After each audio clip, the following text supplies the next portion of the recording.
6 Podcast, episode 3. I'm back, baby. Y'all know what it is, or you know what just happened.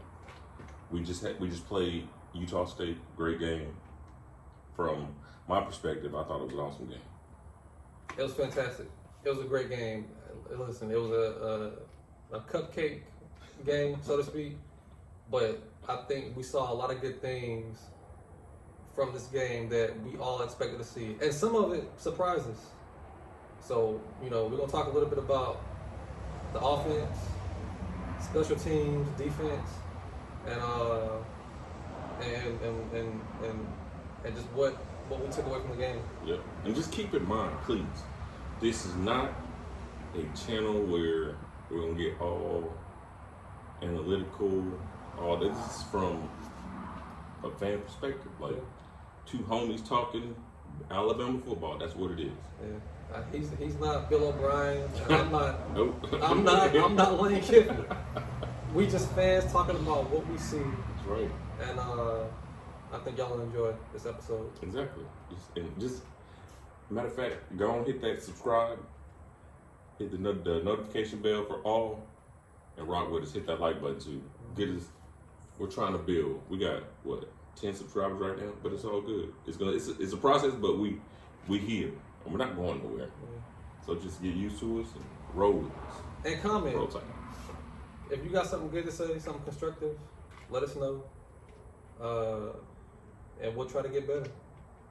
It's a process, baby. Yeah. Without further ado, the game. I thought it was a great way to start the season. We were clicking on all cylinders. And I want to say, while the first team offense and defense were in there, but the first team offense, I think we scored on, if not every possession, but I would say 80 to 85% of the possessions or something like that. I don't have no stats in front of me, but we were clicking. I was my player of the game to me, other than, of course, the obvious Bryce. I had to pick number 80, Kobe Prentice. That dude is. I expected to see him play, but I didn't think he was that. I didn't think he was ready. Yeah, and we saw reports coming out of fall camp. Well, at least I did, where Coach, he was raving about Kobe. Right. And then, but before the season started, I saw him raving about Trayshawn, which was my player, and Kobe. Both of them were my player of the game. But Kobe Prentice, man, I was impressed, man. I can't. This is a genuine smile to have on my face. When I tell you, he reminded me, he had that Jalen Waddle, Jerry Jeudy type feel. I'm not exaggerating. I was that impressed with the way he played, man. I agree. And dude he's a freshman. A true freshman at that. This dude was playing high school football last year. Yeah. Or maybe 8 months ago. So for him to make that leap from high school, he was a star in high school. Yeah. And now he's playing on the best team in the country. Yeah.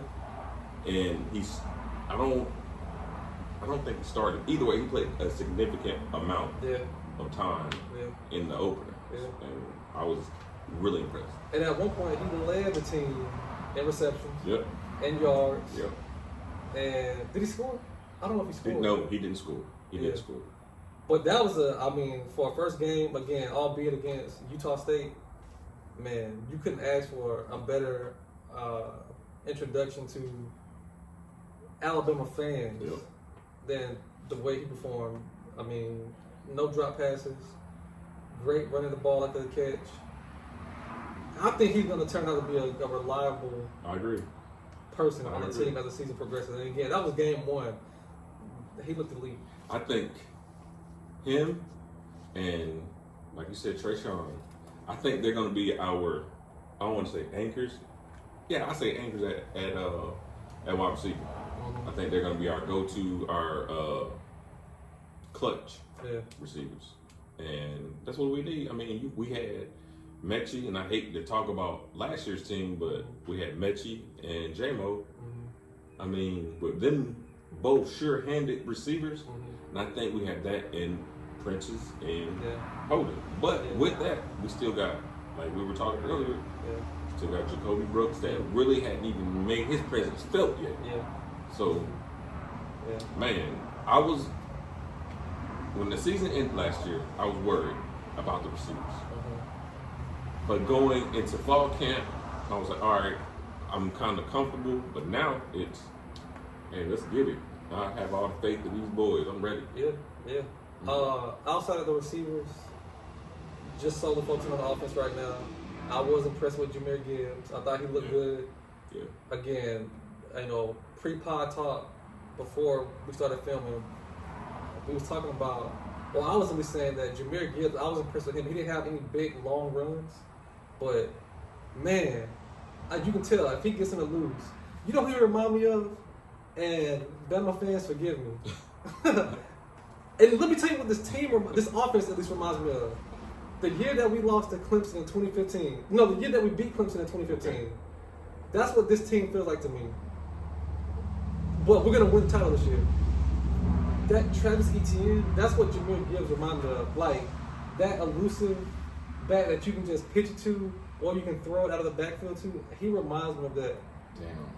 Bryce, not Deshaun Watson light, but that cool, calm demeanor that he has. Always. Man, it's just, man, it's a beautiful thing to see on the field, especially, I mean, we saw it last year in the Iron Bowl. How calm and cool he was the whole game. Nothing was going our way at all. Not at all. But he kept the team going. And I just, man, this team is going to be an absolute joy to watch. Agreed. It's going to be an absolute joy to watch. And listen, like I said, I know Bama fans, y'all don't want to hear nothing about Clemson, but that's what this team reminds me of. And not just that team, the team that actually beat us. And 17 or whatever year that was, they beat us when they got away with that pick. Oh, man. But, I mean, this team looks like a complete team. Agreed. And offensively, starting out, offensively, they look complete. I don't see any weaknesses at tight end, no weaknesses at receiver, obviously no weakness at quarterback. Some critics will say at running back, we don't have a legitimate running back, but I think all that was proven dead when I mean, Jace looked good. Jace looked great. And then, well, speaking of Jahmyr, he had a decent run. It had to have been at least a 40, close to 50-yard run. I mean, just hit the gap and gone. I was like, wow. Just his speed, once he see the hole, he gone. And I love that. And I don't think Alabama's had I think the only back we've had with that quick twitch would be, the only thing that reminds me of that is Trent Richardson.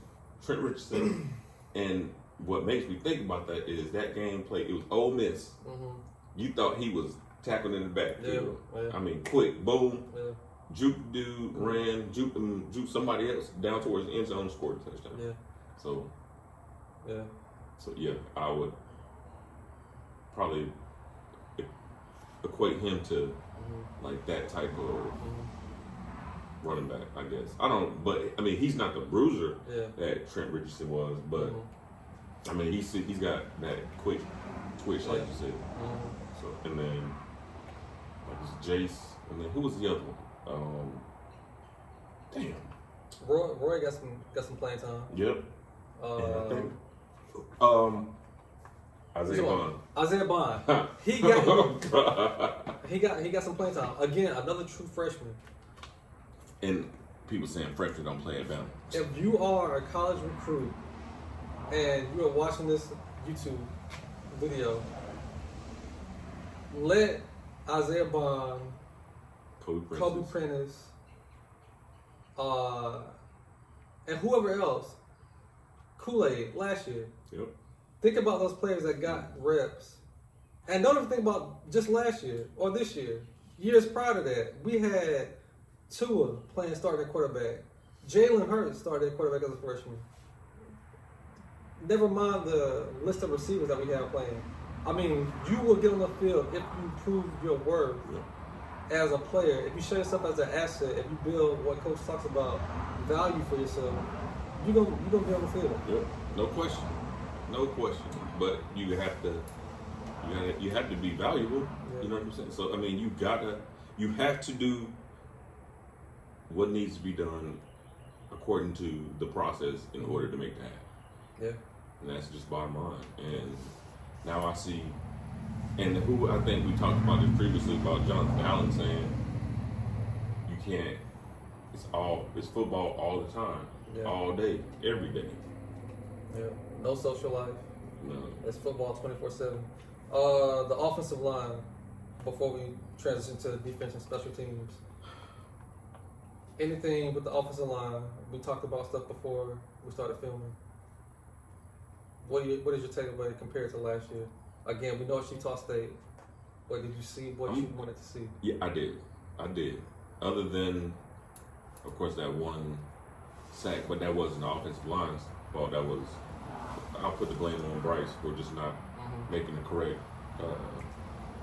check at the line or whatever. But I'm pleased with the offensive line. Yeah. I'm sure. And I don't want to say that this team has something to prove. I believe they have a chip on their shoulder. Like, oh yeah, saying we came up short last year, but watch what we do this year. So I'm pleased with the offensive line. Yeah, O-line looked good. I was impressed with Oswald Steen, transfer from Vanderbilt. I thought he looked good. I think he's intelligent. Anybody who comes from Vanderbilt, oh yeah, you gotta be. You gotta be somewhat academically and intellectually have all your faculties. You gotta have some sort of a brain. That's real. And this is not just for Bama. Like any football program, you want smart offensive linemen. You want people who know the game, who know protections, and who can just learn on the fly, pick up lists and stuff like that. I thought the O-line did a good job with that. I thought Steen did a good job with that. We'll see as the season progresses how we look compared to last year with the O-line. So for what we saw Saturday, I feel like it was good. We did what we were supposed to do against Utah State, and we did it almost flawlessly. Yep. So I was pleased with. I was happy with that. Bryce had 5 touchdowns in the first half, which he tied his career high last year. Of course, he scored in the second half. He had 6 total touchdowns. Now, transitioning to the defense, I was thinking, I thought that other than, the Terminator, I was going to choose Jalen Moody, but I'm going to stick with Will as my player of the game. It's just, this dude is a different athlete. And I never understood when people said players being the best player in the country. But with him, for sure, he showed that. I mean, he made, and I guess it's the competition, but he made it look just like it was easy. I mean, people, they wasn't even really running up on the edges. They were trying to take it up the middle, but we still stuffing it. But this Will Anderson is a freak, and not in a bad way. This dude he's an amazing player. I mean, he's going to be in the top 3 picks of the next I just saw somebody call him. I could be wrong. I think they call him the Matrix. I thought it was the Terminator. They call him that too. He can do whatever he wants to be. They can be the Matrix. The reality is the Matrix and the Terminator are both sci-fi movies. He don't seem real. He's science fiction. That's what he is. At the end of the day, he just does not seem real. He's a freak of nature, like Jared just alluded to. He's just one of them once in a lifetime players that you just, man, I can't believe we got him on this team. Who would have thought that he would have blossomed to this last year as a sophomore, and that we got him this year? I mean, it's unbelievable. Man. Unbelievable, and his ceiling is It's through the roof, man. Through the roof. He was getting comparisons to, all-time great NFL players last year.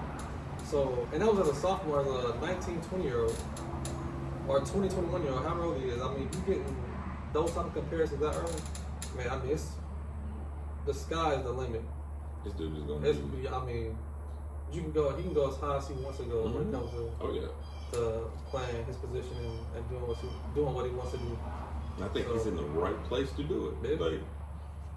Because he wants to play football. He wants to get better at football. And he just doesn't, he don't want to be just a bruiser. He wants to be a smart player as well. And man, it seems to have no ego. Yep. No ego at all. He's not he doesn't come across as arrogant. You know, there's some players you can see on the field, they look just like super arrogant.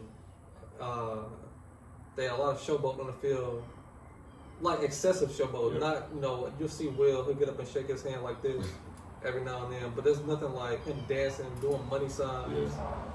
Johnny Manziel. He's not doing any of that. So I think that this team the defense has so much potential. You talk about Will Anderson, Dallas Turner looked good. I'm calling him hell on wheels. He is fast, explosive. I rarely see him miss an assignment. He wraps up and tackles.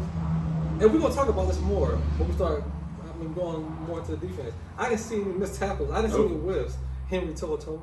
He didn't whiff. Last year was, he was still working on some of them Tennessee things. But having as much time he's had in the system, he's learned how to properly wrap up. Yeah. And I didn't see anybody whiff on tackles. Bro, did you see any, I don't mean to cut you off, but did you see any of the DBs get smoked? No DB got smoked. No DB got smoked. Oh, man. What you got, Moon Rock? None of them was getting smoked. It was crazy. I was impressed, man. The whole secondary, it was a dome. They were covering everything. Yeah. The defense just, again, we know it's Utah State, but I was blown away by just how, what's the word you used yesterday? They looked, in sync. In sync. Yeah. It was. They was Justin Timberlake and freaking all of them. They was in sync. They was out there dancing on. It was beautiful. It was, masterful. We didn't have no miscues. No miscues. And barely any penalties. And it's these boys are, and granted, yes, it was the matter of fact, I don't want to keep putting it on the competition. It's just because I don't want to take anything from Utah State. Like, I didn't say them boys wasn't coming out here doing anything, but this defense it's different. Yeah, that's a good team. And we'll see. When we pod on it next week, talking about Texas, what they did to Texas. Let Texas not score on this defense. This defense is going to be better than Georgia's was last year. If this same intense defense shows up week in and week out, Will Anderson will break what's his name record, his sack record. I can't even think of his name. But he was a Bama linebacker. He had like 50-something sacks. He's and he had like 20-something in the season. I think Will could break that, and if that happens, he's gonna win the Heisman. Either way, the Heisman is gonna stay at Bama for another year. Yeah. You know that. He might get 10 sacks against he might get 5 or 10 next week. Honest to God, I can't see Quinn Ewers. I just can't see them. And I'm getting ahead of myself, but I just can't see. I cannot see Quinn going against that defense, making something happen. I can see him getting flustered in the pocket, and we'll get to that next week. But yeah. Yeah, the defense. This defense is lights out. Let's talk about it. So the D line looked good. The front seven looked good. Linebacker, D line. Secondary looked phenomenal. I'm pleased with the defense. I think it's gonna be I'm already happy with what it looks like because, like I was telling before we started recording, last year we would have won 55-13 or 55-17. The fact that we won 55-0 means something. As fans, y'all gotta understand that when you shut other athletes out, that means something. That means something. So I mean, don't take it for granted. There was years when, 09, 2010, 2011, 2012, where we would get upset if somebody scored a touchdown. Yep.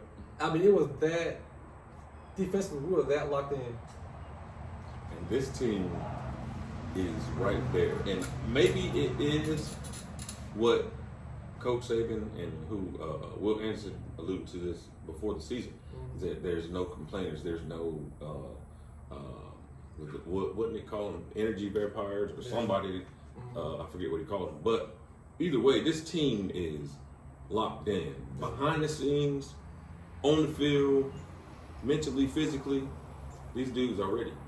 And I hate I know we were talking about the defense, but it's just it gets you excited that these boys they're ready, they're locked in, and you can see on the field.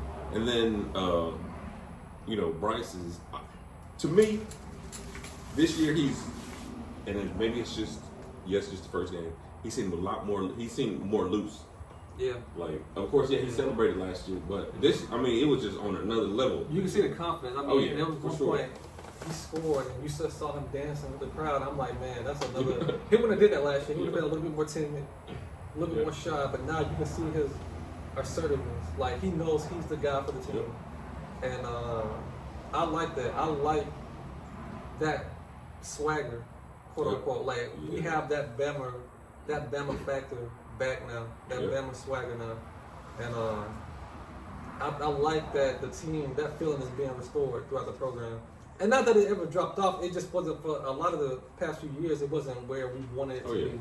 There was a noticeable drop off on our defense, and I just feel like now we starting to get back to what we needed with. So. Yeah, defensively, I'm pleased with everything. Special teams, anything? The special teams, now... You can talk about your boy if you want to. I mean, if I had to put if I had to give the special team player of the game, I'd give it to old Will Too Real. Just because he's a confident kicker, he's a dependable kicker. And, I mean... every kickoff he kicked was a touchback. Made field goals. Yep. And I can't think of any time where I've seen him miss a field goal, even going back to last year. Oh wow, you're right. And he was highly recruited. Not that it means anything, but he was highly recruited coming out of. I think he came from Louisville, the Birmingham area. So I think he's a phenomenal kicker. I think he's what we need for this team. A guy you can trust under pressure. And he proved that. He proved that last year, Iron Bowl, and other games too. SEC Championship, I mean, he came through in the play when we needed him most. So special teams, I was pleased.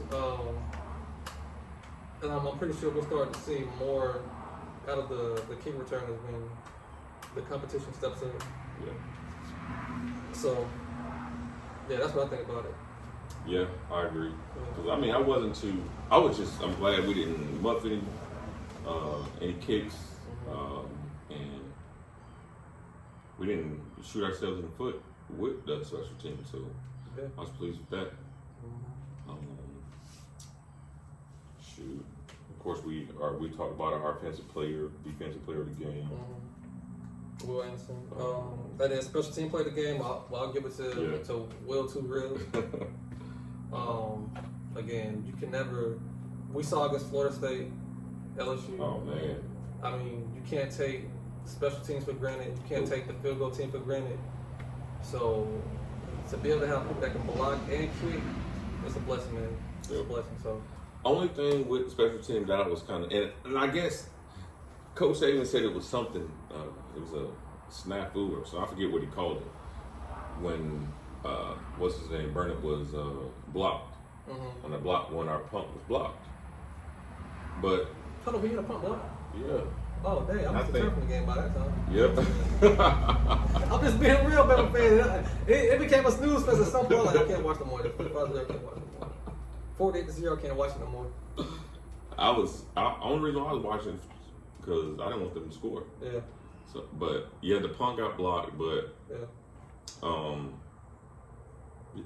maybe it was a cover snafu, or maybe I don't know what it was, but it's just that didn't give me a warm and fuzzy. But other than that, I'm pleased with overall. I'm pleased with this team so far. Yeah. Oh, and quick comment, because I did watch before I turned from the game. I did see Jalen Milroe get in the game, which I remember texting you saying I want to see him get some playing time in the second half. But also Todd Simpson got some playing time. Next year is going to be a heck of a team as well because, and I'm sorry for looking ahead of time, but I was watching on, I can't remember the channel I was watching. It could have been SEC Network, but one of the things that announcers were saying they were impressed with, specifically with Todd Simpson, was how, because he's a freshman this year, and how he was able to make a good audible to pick up a blitz. And that's something you don't see from a lot of freshmen. Yep. It wasn't on the scoring play, but the fact that he was to adjust the offense to make it look how it should look to get a play called off right. I mean, that's good. And poor Jalen Milroe, I mean, freaking nature. I mean, That dude is. He's just. Well, I'm sure they're working on it, but his downfield accuracy. Yeah.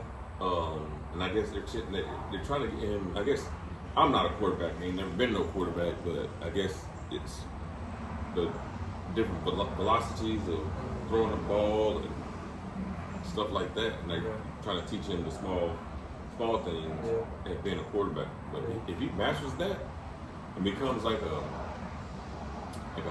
Jalen Hurts type quarterback, not saying he's got to be that quarterback, but if he could be like some version of that, next year, oh my God, when Bryce leaves, he can just slide in there. That spot, and I'd be confident in his ability as well. You're handing off the keys to a Ferrari, man. Because you got the weapons. We already talked about, the receivers that we got on offense, running backs. It's just who we want to drive this thing. Yeah. Who we want to take it for a spin. Yep. Because either way, our hair gonna blow. So, yeah, man. Overall, I was pleased with what we saw this week. Yep. Offense, defense, special teams. I thought Bill O'Brien made some good coaching decisions as to how the offense looks. I was just pleased in general. Yep. With the team. I thought we looked good from top to bottom, and I don't think we showed a lot of weakness. So. Nope. And I don't think we showed too much of the playbook either. Heck no. And it's what I think somebody said it before the game. Or as Utah said, it was game plan for Bama. They said that Bama runs about 10 plays, but offensively runs about 10 plays, but it's out of different formations. But I feel like that's because we don't have the need to open the playbook up like that to really give them what we got. You're right. So, which I think last year it was like that a lot last year where we ran a lot of the same plays. I noticed that where it was a lot of plays with the same. It was out routes, bunches, quick slants, but they came out of the same formation. But I really didn't see that this weekend. I think I saw a lot of diversity. Yeah, there was in the play call and formation, so I was happy with that. A lot of motion at the tight end. I love how. I guess he's a quarterback. He should have know how to do it. Is Bryce he's making an auto making an audible or whatever, and I think it was one where he audible or signaled to, I think it was Trayshawn, when he signaled to him, the play happened, boom, I think it wasn't a touchdown, but I think it was a big pass play to Trayshawn. And then next couple series after that, may have been the same look, but Bryce signaled to Trayshawn, but the play wasn't going to that side. Yeah. The play was going to the other side. So I saw that. They saw him signal. Yeah. Of course, Trayshawn acknowledged or whatever. Yeah. So the defense called it out. But then the play went to the other side. Yeah. Touchdown. Yeah. I was gonna say, I remember that. So and I'm sure they don't keep the signals, the signs the same every week, and they change it. But I was impressed by that. Yeah, 'Cause I was just like, oh wow, okay, he makes the or audibles, then signals to Trayshawn, boom, big play, does it again. Yeah. Defense picks it up, or think they pick it up, and I mean it seemed like the entire defense went that direction. Yeah. The play was open on the other side, touchdown. Yeah. Well, yeah, we're ready. I'm excited to see, and I already know playing Texas next week. Sarkisian they gonna come out. They gonna try to punch us in the mouth. I'm already prepared for that. They're gonna get a matchup that they've probably been practicing for the entire week. They're gonna get that matchup, but I really believe that Coach Saban's gonna have these boys ready. They'll be ready. They'll be ready. And again, this week, that's the main thing. You can tell the level of focus the team has by not allowing somebody to score. They did not let them score. I cannot repeat that enough. A goose egg. How many goose eggs did we have last year? Let's look it up. We gave up 6 to Cincinnati. We gave up 24 to Georgia. We gave up 22 to Auburn. We gave up 13 to Miami. 14. Y'all, we gave up 14 points to Mercer. It was a different team. That was a different team, but this is why I'm emphasizing the level of focus that this team got. We gave up the 14 to Mercer, 29 to Florida, 14 to Southern Miss, 21 to Ole Miss, 41 to Texas A&M, 9 to Mississippi State, 24 to Tennessee, 14 to LSU, we gave up 3 to New Mexico State. Guys, we had a shutout. Rejoice over that. That's I cannot stress that enough. So this team is going to be different. I don't think we had a shutout in the COVID year. We didn't have a shutout in the COVID year. That's why I'm happy. That's why this team. That's what I'm saying. Like this team is. This is special. This is special. And oh man, I don't want to say that we're gonna win the net. You know what I'm saying? Just keep using it, but bro, it's. And I don't want to jinx this team either, but these boys are ready. Yeah. They're ready. They ready. They're ready. So, overall, final thoughts. Go. I thought we looked amazing. Listen, I know I've said that. We both have said that throughout the pod, but both teams look fantastic, and Bama looked, better than what I could have thought they would look.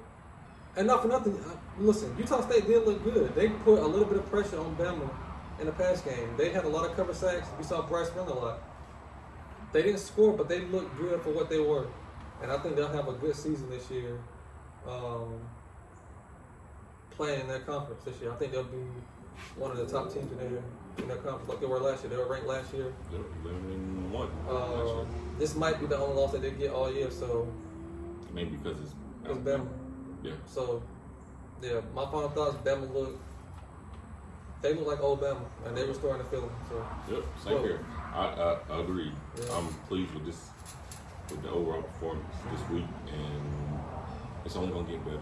Yeah. It's only gonna get better. They're gonna go back and watch film, which I'm sure they probably already have, and they're preparing for Texas, and it's gonna be a great game. They're ready. This team is ready. Yeah. This is different. There's a different aura around this team, and different vibes all together. Different vibe, and it's. If you're not a Bama fan, like if you haven't been watching Bama football for a long time, you'd be like, I don't understand what y'all talking about. Give us some time. Yep. Give us some time. Like, if you don't know, this upcoming Saturday, you gonna know. You gonna see what we see. Yep. Cause it's not. I'm gonna be honest. Let's give a little bit of a preview to the game next week, if we can. Yeah, that's good. So my thoughts on next week, and we'll talk about it after the game next week. I don't think, again, this might be arrogance on my part. I don't believe Texas is gonna score more than 7 points. I'm gonna be honest with you. I cannot see us giving up this early in the season 40 plus points, 30 plus points, 20 plus points. I don't think Texas is a team as currently built that is going to score more than, I'll say 10. I'll say 7. I'll take it back. I'll say 10. I just cannot see them moving the ball enough like that. I think we're going to get too much pressure on Ewers. You know, I think our secondary is experienced enough. We didn't even bring up Jordan Battle. I mean, the veteran leadership that we have on this team. I mean, the guys that are comfortable in the defense. I just cannot see us being cooked defensively. I think our defense alone, it's just gonna be incredible. I have no words. I'm so looking forward to putting the college football world on notice. Oh, for sure, and that's exactly at Texas at 11 o'clock. So the whole Midwest, Southeast, West Coast, all of us can see. All of you can bear witness. Christ is coming. And by Christ, I mean they save him. I mean, this is putting the world on notice. Yep. This is going to be a statement game. This is Revenge 2022. This is revenge show. I'm telling you, it's a revenge show, man. And so, I mean, that's my quick thoughts on next week. What you think? Yeah, I think that they're gonna come out focused. And of course they're gonna be prepared for Coach Sarkisian because he's coach. Yeah. So Coach Saban is already gonna have the boys ready for the punching them out. But after that, and he has a cue card or whatever. I'm sure all coaches have a script, but he likes to stick to that script. Yeah. So that first punch in the mouth is not going to work, and that whole team is going to be flustered, and we're going to let the rest of college football know this is how it's going to be. Yeah. I mean, it don't matter. You can go to a 32 team playoff. It don't matter. Yeah. You know who's going to be on top? Yeah. Right here. Wow. Alabama. Okay. That's what it is. Until Coach Saban retires, get used to us. I hate to be like that. I mean, they moving to 12 teams. We might not never miss a playoff. Damn. I'm serious. We might not ever miss a playoff. So damn. I mean, it is what it is. This is what the college football wanted. College football world wanted. So we'll leave it how it is. We'll leave it how it is. This is what you wanted. This is what y'all gonna get. Yeah. So don't bite off more than you can chew. I seen the signs of not Texas A&M, but them fans at Texas saying we want Bama. You gonna get what you asked for. Yep. We coming. We coming. So yeah, man. I'll let you close it up. Any final thoughts? Just great game this week. Looking forward to next week. Setting the tone and just letting the rest of college football know that we're back and it's our year. It's time. Absolutely. That's it. You good? I'm good. Roll right. Tide. Until we'll see y'all next week after the Texas game. Oh yeah. Roll Tide. Peace.